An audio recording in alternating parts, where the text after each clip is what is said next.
సీతమ్మ తల్లి హనుమకి ఈ విషయం చెప్తుంది. ఒక స్టోరీ చెప్పనా? చెప్పండి.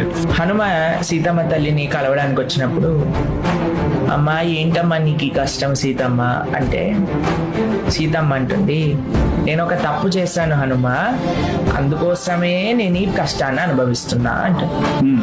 అంటే హనుమ అంటాడు, అమ్మా నువ్వు తప్పు చేయటం ఏంటమ్మా, నువ్వు సాక్షాత్తుగా మహాలక్ష్మివి కదా, నువ్వు తప్పు చేయటం ఏమిటి అని అంటే, సీతమ్మ అంటుంది, ఒకరోజు రాముల వారు నా పక్కన ఉన్నారు నాన్న, రాముడు పక్కనుండంగా నేను ఒక బంగారు జింక కనిపిస్తే ఆ జింక కావాలి అని రాముడిని అడిగా.